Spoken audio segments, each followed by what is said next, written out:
O tema da mensagem de hoje é o seguinte: cuidado para que as muitas visões não lhe deixem cego a ponto de você não enxergar mais as verdades da Bíblia.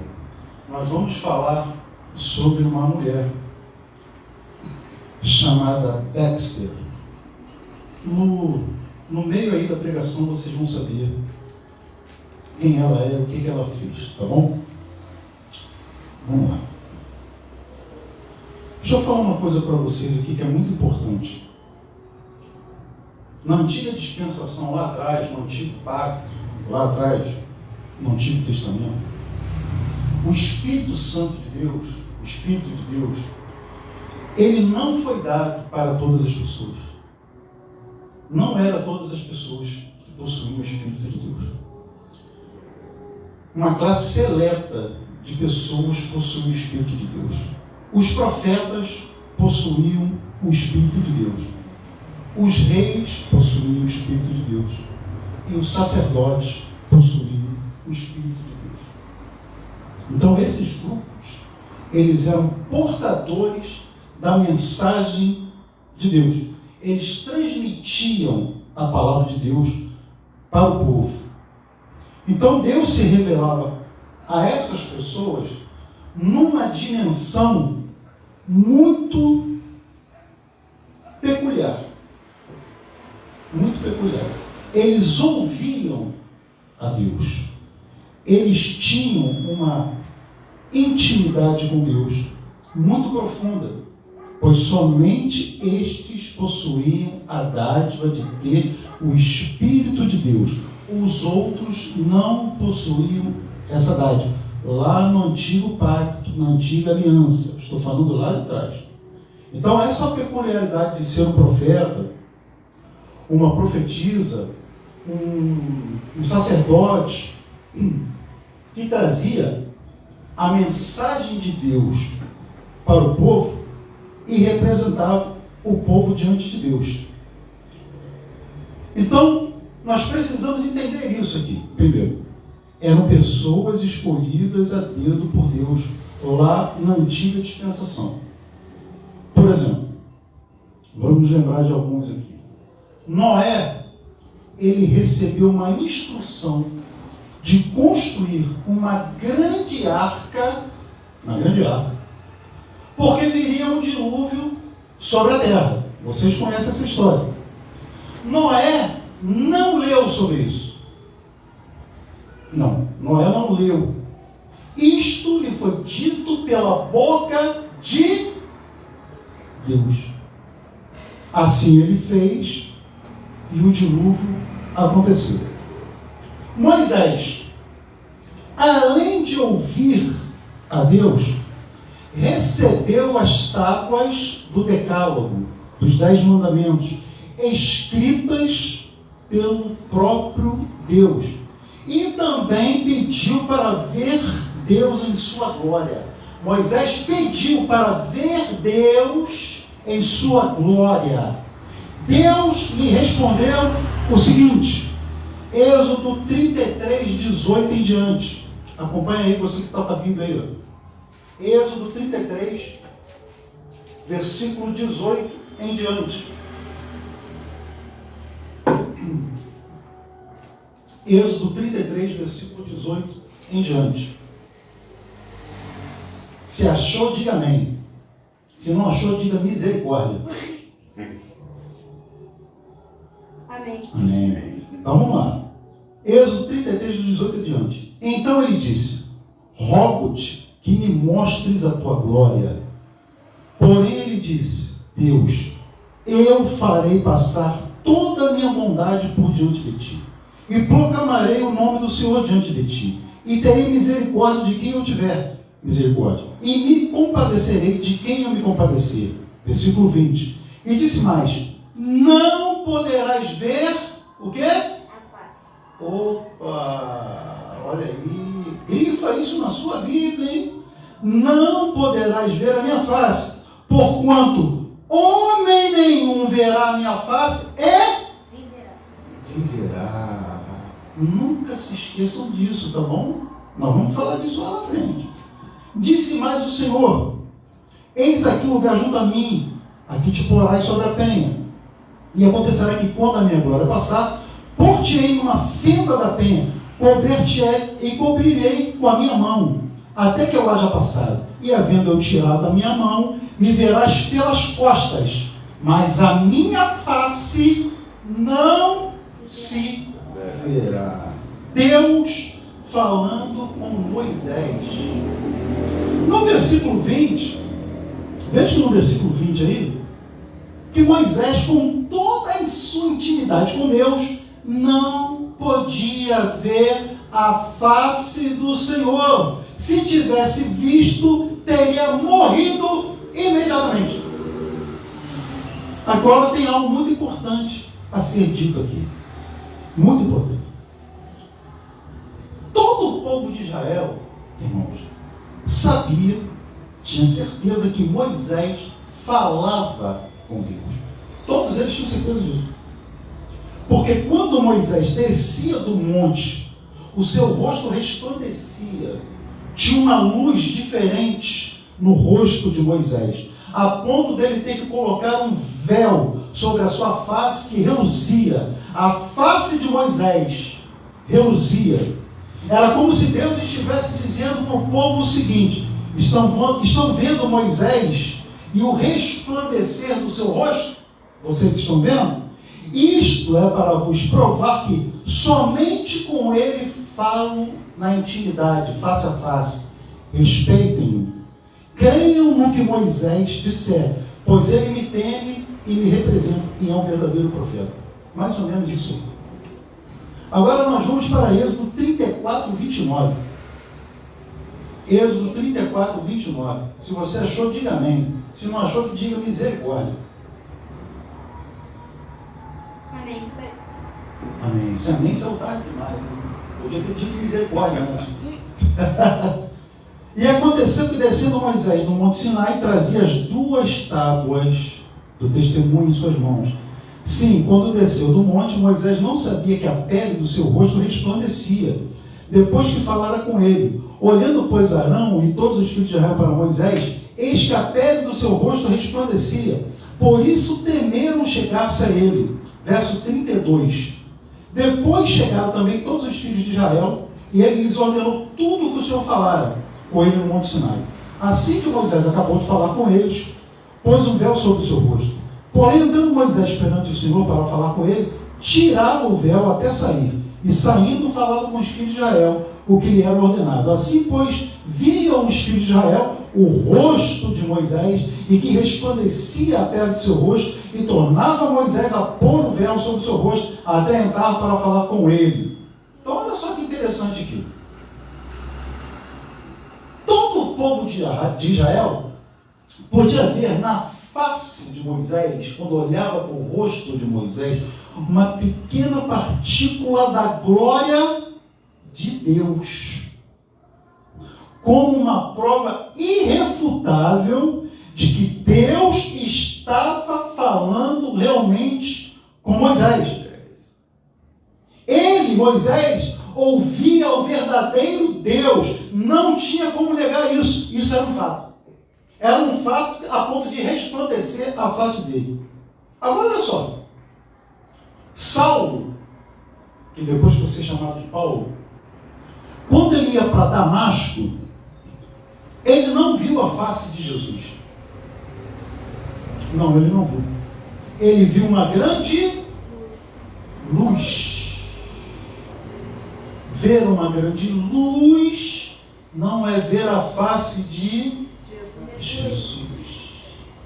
Ele viu uma grande luz que o deixou cego. Essa luz o deixou cego. O tombou do cavalo e ele ouviu a voz de Jesus. Só que tem um detalhe importante, irmãos. Os que estavam com Saulo também ouviram a voz de Jesus. Eu já vou chegar lá, tá? Eu vou chegar lá. Vamos lá em Atos, capítulo 9. Lá no Novo Testamento, lá. Atos. Depois do Evangelho de João. Atos, capítulo 9. E vamos ler aqui esse registro do, podemos chamar de segundo Evangelho lucano. O Evangelho de Lucas tem o seu primeiro Evangelho, e esse é considerado pelos teólogos o segundo Evangelho. Atos, capítulo 9, versículo 1. Quem achou, diga glória a Deus. Quem não achou, diga misericórdia.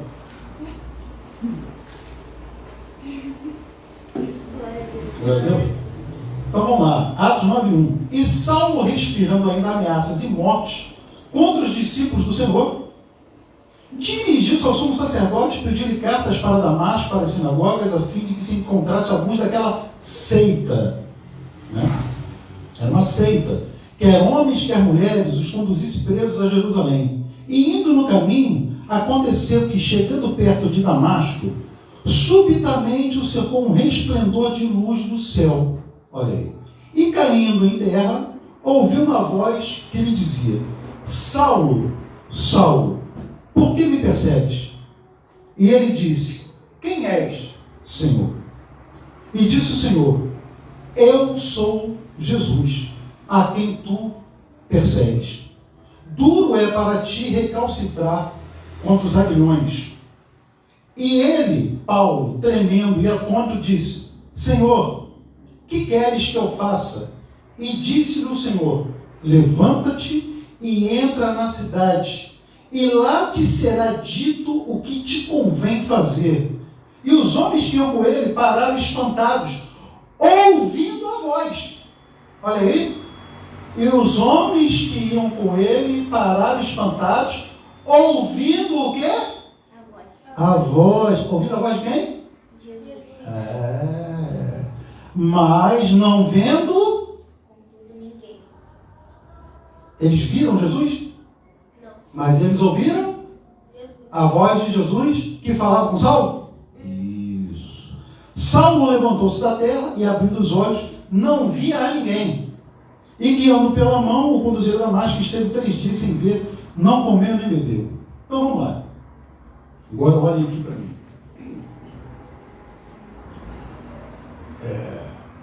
Eu acho muito engraçado a galera da candomblé pentecostal e camacumbostal. Eu acho muito engraçado dizer que ouve Deus falar todos os dias. Uns dizem que vem Jesus até hoje. Outros escreveram livros revelando como é o céu e como é o inferno durante os seus, entre aspas, arrebatamentos espirituais. Mas depois de toda essa altíssima intimidade que só eles possuem, eles não sentem nenhuma diarreia. Paulo ficou cego. Cláudio Cavalo. Essa galera de hoje não sente nenhuma diarreia. Vem Jesus toda hora. Ouvem Jesus todos os dias. Não sentem nada. Vamos lá. Eu vou chegar lá. Ainda não chegamos no cara, não. Ezequiel, profeta, quando teve uma experiência com Deus, caiu com o rosto em terra, no capítulo 1, versículo 28 do seu livro. Não precisa ler agora não, lê depois de casa. Caiu com o rosto em terra. Mas hoje é algo supernatural em algumas, entre aspas, igrejas, ver e ouvir Deus através de experiências pessoais. Só que as experiências destas pessoas não têm validade para mim, pastor André, se não tiverem argumento bíblico. Ezequiel cai com o rosto em terra. Cai com o rosto em terra, olhando para baixo. Justamente por quê? Porque ninguém pode contemplar Deus e permanecer vivo. Então hoje, irmãos, muitos ouvem Deus falando a todo momento com eles. Uns veem Deus a toda hora e não caem nem das poltronas que estão sentadas, não passam mal. E o pior, agora que vem o pior, lembra de Saulo e os que estavam ao redor ouvindo a voz de Jesus? Os que estão ao redor desses que ouvem e veem, não ouvem voz nenhuma. Mas os que acompanhavam Paulo ouviram a voz. Estão compreendendo? Tem alguma coisa errada no mundo evangélico de hoje. Eu vou chegar lá. Tem alguma coisa errada. Então por que os que estavam com Paulo ouviram a voz de Jesus Cristo e hoje só uma classe seleta de líderes religiosos consegue ouvir? Eu quero que você pense. Você não precisa dar resposta nenhuma. Você tem que pensar nisso durante toda essa semana. Vai pensando nisso. Seria um problema do restante da congregação estar com muita cera dentro dos ouvidos? De repente a gente está com muita cera no ouvido e a gente não consegue ouvir. Pode ser isso, não sei. Algumas pessoas que tiveram experiências com Deus quase morreram. Irmãos, está aqui na Bíblia. Está aqui. E hoje tem um monte de profeta e profetiza, vendo e ouvindo Deus toda hora, vendo anjinho entrar dentro da congregação, batendo asa. E talvez você me diga assim: pastor André, eu não tenho culpa de buscar mais a Deus do que você. Por isso, você não vê a face de Deus como eu vejo. Para essas pessoas que vivem de visões, revelações, profecias, eu chamo o apóstolo Paulo para lhes dizer o que talvez elas nunca escutaram, ou se fazem de cegos e surdos para a palavra. Então, Paulo fala isso aqui, para Timóteo, em 1 Timóteo 6,13, só ouça. 1 Timóteo 6,13, mando-te diante de Deus que todas as coisas vivifica, e de Cristo Jesus, que diante de Pôncio Pilatos deu testemunho de boa confissão, que guardes este mandamento sem mácula e repreensão, até a aparição de nosso Senhor Jesus Cristo, a qual a seu tempo mostrará o bem-aventurado e único poderoso Senhor, Rei dos reis e Senhor dos senhores. Agora presta atenção no versículo 16.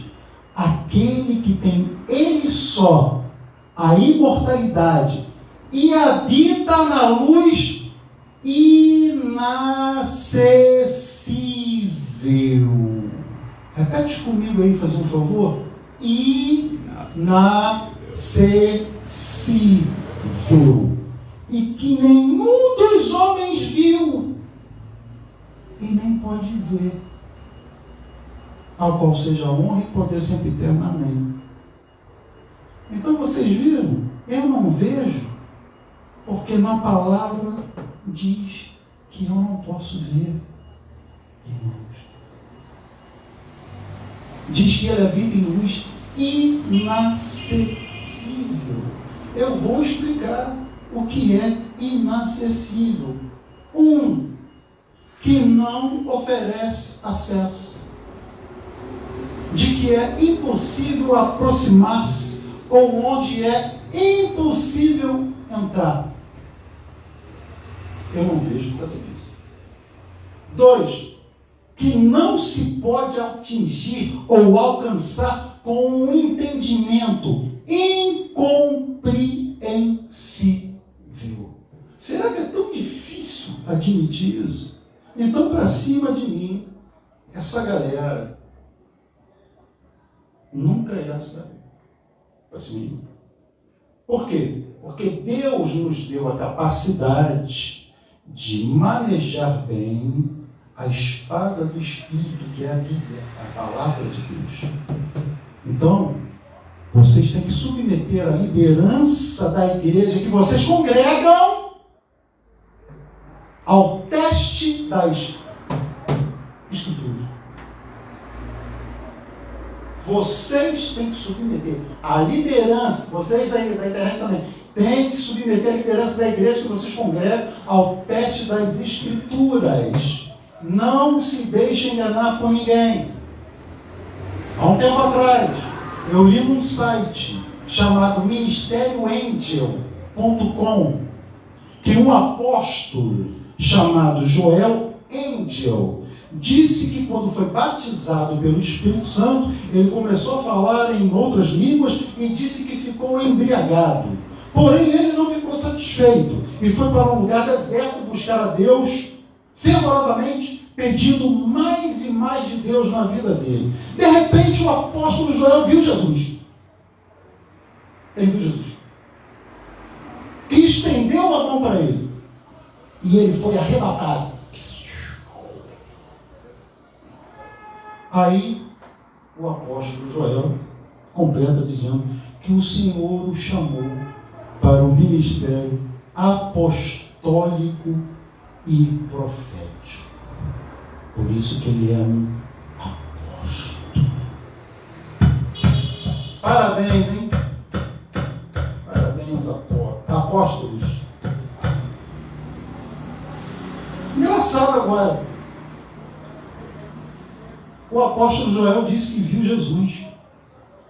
A Bíblia, através de Paulo, verdadeiro apóstolo de Cristo, diz o contrário do testemunho dele, do Joel. E deve ser também muito difícil para os falsos profetas e profetisas crerem em 1 João 4, versículo 12. 1 João 4, versículo 12, lá no final da Bíblia. Lá no final da Bíblia. 1 João 4, versículo 12.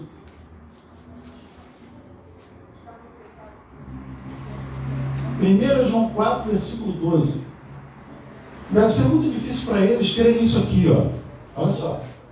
Ninguém jamais viu a Deus. Se nós amamos uns aos outros, Deus está em nós e nós é perfeito o seu amor. João, discípulo de Cristo, apóstolo de Cristo, que viu a Jesus Cristo ressurreto, ele diz aqui: ninguém jamais viu a Deus. Apóstolo Joel, tem alguma coisa errada que você ensina, hein? Tem alguma coisa errada. Será que os que ensinam mentiras espirituais para se sobressair diante do povo como um escolhido, um dotado do mundo espiritual, não sabe o que significa dizer nenhum dos homens viu e nem pode ver? Será que não conseguem saber o que isso significa? Que nenhum dos homens viu e nem pode ver? Está escrito aí em 1 João 4, 12. Significa o óbvio, que ninguém viu e ninguém pode ver. Então será que é difícil para essas amebas espirituais admitirem isso? Que ninguém viu e ninguém pode ver? Agora, se vocês trocaram a palavra de Deus por visões e revelações e jogaram a palavra de Deus no lixo, aí é problema de vocês. Aí tudo bem. E problema de quem também acredita em vocês, nas mentiras que vocês falam. Agora, quem lê Bíblia, estuda a Bíblia desde 10 anos de idade, não vai cair nesse conto de vocês, do vigário. Não vai cair. Eu vou fazer 52 anos de idade. Eu leio a Bíblia desde os 10. Não vai se dar bem em cima de mim. Não vai. Então não adianta. Se não são mais fiéis à palavra de Deus e são fiéis às revelações mentirosas, inescrupulosas de canalhas da fé que comandam alguma empresa espiritual da qual muitos fazem parte, o problema também não é meu. Só que nem todos são tolos para acreditar em fábulas, irmãos. Nem todo mundo é tolo. essa corja de mentirosos, consegue enganar o povo, porque o povo não estuda as Escrituras. Não estuda as Escrituras. Se o povo estudasse, eles não conseguiriam mais casas, eles não conseguiriam mais apartamentos, eles não conseguiriam mais carros importados, eles não conseguiriam milhares de dólares. Não, eles não conseguiriam mais nada disso. Pois quem estuda tem um antídoto para os falsos profetas e profetisas. Qual é o antídoto? O conhecimento do Evangelho eterno de Jesus Cristo, que é o que eu ensino aqui todo domingo, de graça e pela graça. Todo domingo eu ensino isso aqui.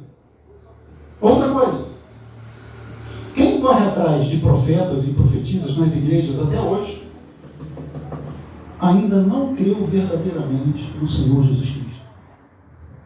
Quem crê em Cristo não anda ansioso por nada nesta vida.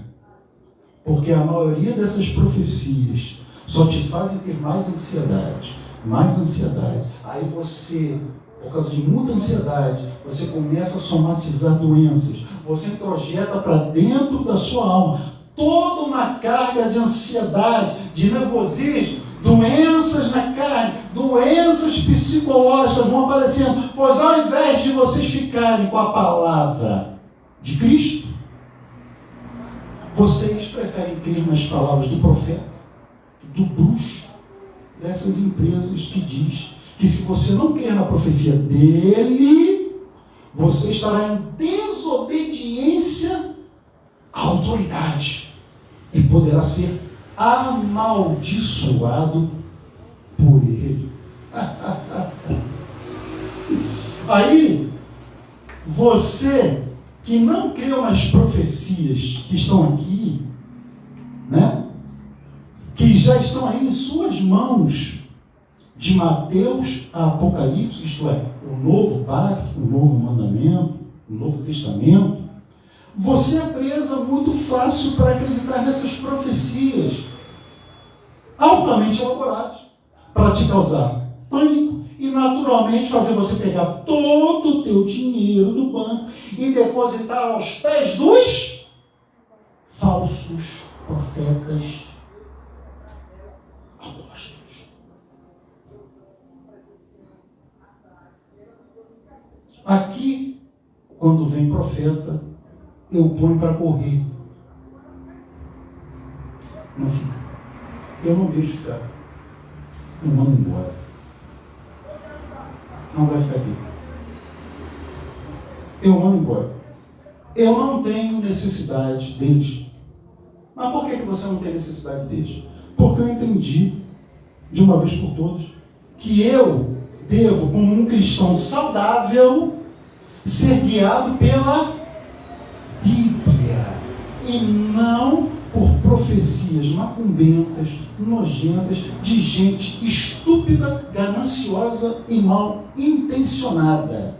Se a profecia que te entregam não lhe consola, não te edifica e não te exorta, você deve rejeitá-la imediatamente. Olha o que diz 1 Coríntios 14, 3. Só ouça. Mas o que profetiza fala aos homens. Para o quê? Para colocar medo? Não. Para colocar ansiedade? Não. Para edificação, exortação e consolação. A profecia tem que edificar, consolar e exortar. Outra coisa, esse papinho de fechar os olhinhos, fechou os olhinhos, como se estivesse em um transe espiritual, e fica repetindo, eis que te digo, eis que te digo, muda até a voz, eis que te digo, muda até a voz. Isso não é profecia. Isso não é profecia. Vocês já viram Jesus profetizar assim? Jesus, quando profetizava, ele não perdia os sentidos. Ele estava de olhos bem abertos, olhando para Jerusalém, olhando para Cafarnaum, olhando para o templo judaico e profetizando do que aconteceria, e aconteceu. Por quê? Jesus é o profeta. Mateus, vou ler aqui para vocês, Mateus 20, 17. Subindo Jesus a Jerusalém, chamou de parte os seus 12 discípulos e no caminho disse-lhes: eis que vamos para Jerusalém, e o Filho do Homem será entregue aos príncipes dos sacerdotes e aos escribas e condenarão à morte, e o entregarão aos gentios para que dele escarneçam, e o açoitem e crucifiquem, ao terceiro dia ressuscitará. João 2,19. Jesus respondeu, disse-lhes: derribai este templo, e em 3 dias o levantarei. Disseram, pois, os judeus: em 46 anos foi edificado este templo judaico, e tu levantarás em 3 dias. Mas ele falava do tempo do seu corpo. Quando, pois, ressuscitou dentre os mortos, os discípulos lembraram-se de que lhes dissera isto e creram na Escritura e na palavra que Jesus tinha dito. Lucas 10, 15. E tu, Cafarnaum, olha aí, ó. E tu, Cafarnaum, que te levantaste até o céu, até o inferno serás abatida. Jesus. Quem vos ouve a voz, a mim me ouve. Quem vos rejeita a voz, quem rejeita a voz, a mim me rejeita. E quem a mim me rejeita, rejeita aquele que me enviou. Então eu li aqui para vocês Jesus profetizando, sem truques, sem pirotecnia, sem pedir para apagar a luz, sem pedir para aumentar o som do teclado, sem nada disso. Então, me perdoem aí, a galera da presepada gospel é que gosta dessas cenas. Isto não é o Evangelho de Jesus Cristo. Tem muita gente considerada profetiza, que enriqueceram vendendo seus livros mirabolantes, cheios de visões e de revelações. Agora nós vamos falar dela, a Mary Baxter. A Mary Baxter, que escreveu a divina revelação do céu e a divina revelação do inferno. Ela é um exemplo disso. Para quem não sabe, eu li os dois, tá? Eu li a divina revelação do céu e eu li a divina revelação do inferno. Ela começou a ter visões divinas na década de 60, em Michigan, mas foi em 1976 que Jesus apareceu para ela. Vocês estão lembrados do que a gente viu? Não se esquece não, tá? Jesus apareceu para ela durante 40 dias e lhe mandou transmitir os sofrimentos das almas perdidas no inferno. Baxter retrata o inferno como se fosse um corpo humano. Sabe o nosso corpo humano? O inferno de Baxter é como um corpo humano. O inferno dela tem perna direita, o inferno dela tem perna esquerda, o inferno dela tem o ventre, o inferno da Baxter tem o coração do inferno, as mandíbulas, e etc, etc, etc. O inferno de Mary Baxter é semelhante a um corpo deitado no centro da terra, grande e com muitos compartimentos. Segundo ela, o corpo está deitado de costas, com os braços e pernas estendidos para fora. Páginas 31, 32, 52 e 53. Só conferir. Bom, eu quero vos lembrar que não há nada na Bíblia e nem na literatura apócrifa que apoie essa revelação da dona Mary Baxter. Não existe. No inferno, ela, Baxter, também viu ratos e serpentes, uma alma com coração e sangue dentro de um caixão. Página 57. Uma mulher presa numa cela, com paredes de barro, e a porta era feita de metal escuro, com barras e uma fechadura. A mulher estava sentada numa cadeira de balanço, balançando e chorando. Vocês podem notar, então, que no inferno da Mary Baxter contratava-se pedreiro, ferreiro, para se trabalhar lá. É isso aí, meu. Até o Steven Spielberg teria inveja de tanta ficção. Mas vamos lá, a coisa vai piorar, tá? Vai piorar.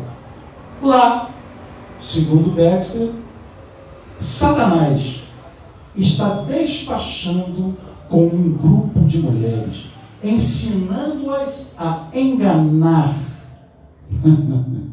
muitas pessoas. De repente ela viu uma estante que foi trazida para perto do capiroto, Satanás, e havia muitos papéis. Satanás pega alguns papéis e começa a ler para as mulheres que vão enganar. Página 63. E eu estou aqui curioso para saber de que material eram feitos aqueles papéis que não queimavam nas profundezas do inferno, pô. Da Baxter. Será que os papéis foram feitos com um revestimento anti-chamas? Deve ser. Porque não pegava fogo. No inferno da Baxter, Satanás jamais sofre. Ao contrário, ele possui um centro de divertimento. Página 80. Página 80. Da Divina Revelação do Inferno. Onde ele, Satanás e seus demônios se divertem com a desgraça alheia. Eu falei aqui para vocês no culto passado, não sei se vocês se lembram, que Satanás não é rei, não é dono de lugar nenhum, nem do inferno. Deus criou o inferno para jogar ele lá dentro e ele ser atormentado, sofrer, pagar. Então esse papo aqui que ele está se divertindo, não. Então aqui nós temos uma grandiosa aberração, né? Doutrinária, pois o apóstolo João diz que Satanás será atormentado eternamente. Olha aqui, Apocalipse 20:10. E o diabo que os enganava foi lançado no lago de fogo e enxofre, onde está a besta, falso profeta, e de dia e noite serão atormentados para todo sempre. Mas no inferno dela, Satanás está se divertindo. Tem um centro de divertimento. Então, vocês perceberam que o inferno revelado por Jesus, entre aspas, ao apóstolo João. Não, entre aspas não. Vocês perceberam que o inferno revelado por Jesus ao apóstolo João é diferente do Jesus, entre aspas, que revelou a Baxter? É diferente. No livro A Divina Revelação do Inferno, Baxter conta no capítulo 10 que Jesus a abandonou no coração do inferno e a entregou aos demônios. Jesus fez isso para ela. Ela conta que sofreu tormentos. Ela conta que ajoelhou-se diante de Satanás. E diz que espíritos em forma de morcegos lhe mordiam por toda parte. Página 90. Ao perguntar a Jesus a razão de tudo isso, a resposta de Jesus foi: minha filha, o inferno é real, mas você jamais poderia ter certeza até que experimentasse por si mesmo. Agora você sabe da verdade. O que é está perdido para sempre lá. Você poderá agora relatar para outros,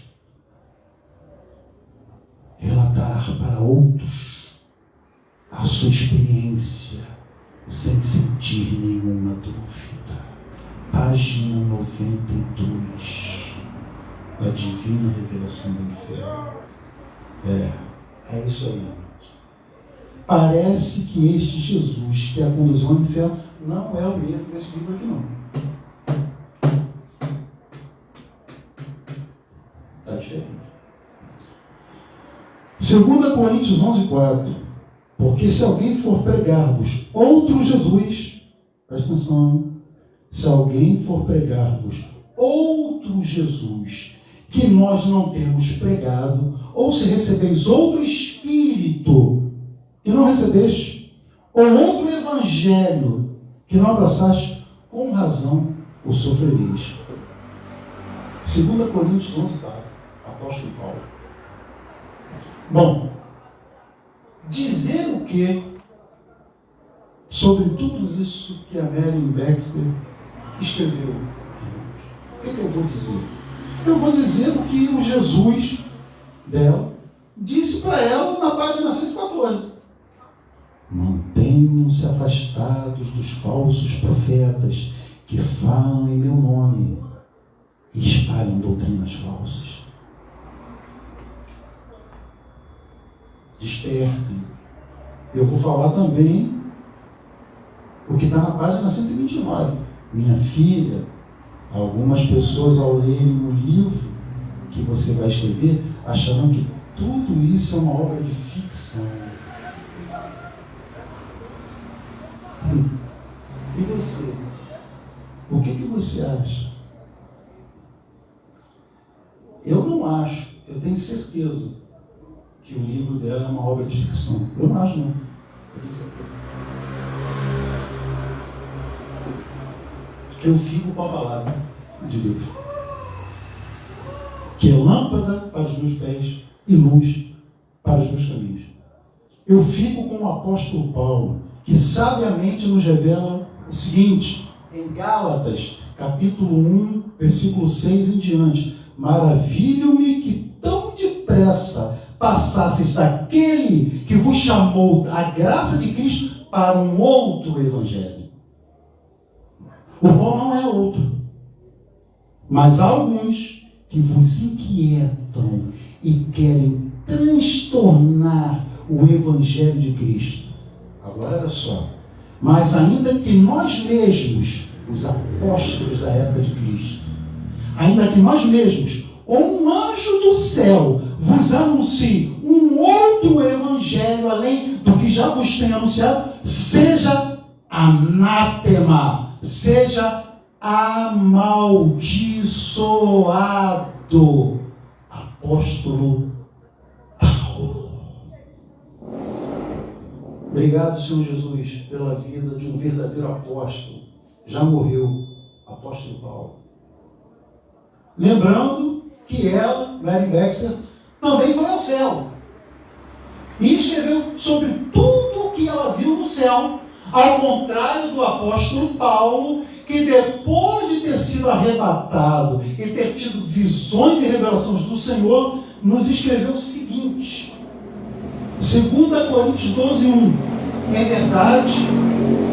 verdade que não convém gloriar-me, mas passarei as visões e revelações do Senhor. Conheço um homem em Cristo que há 14 anos, se no corpo não sei, se fora do corpo não sei, Deus o sabe, foi arrebatado até o terceiro céu. E sei que o tal homem, se no corpo, se fora do corpo não sei, Deus o sabe, foi arrebatado ao paraíso e ouviu palavras inefáveis que ao homem não é lícito falar. Paulo vai ao terceiro céu, vê e ouve, e fala que ao homem não é lícito falar. Marian Baxter vai, entre aspas, até o céu e escreve um livro. Então eu vou deixar para vocês um conselho. Pregadores que falam muito de si próprios têm pouco a vos ensinar sobre Deus. Não esquece isso não, irmãos. Pregadores que falam muito de si têm pouco a te ensinar sobre Deus. Pregador tem que falar disso aqui, Bíblia. Meditem nessa passagem aqui, ó, em João 7,18. Quem fala de si mesmo busca a sua própria glória, mas o que busca a glória daquele que o enviou, esse é verdadeiro, e nele não há injustiça. Fé no Pai, que o falso profeta e a falsa profetisa caem.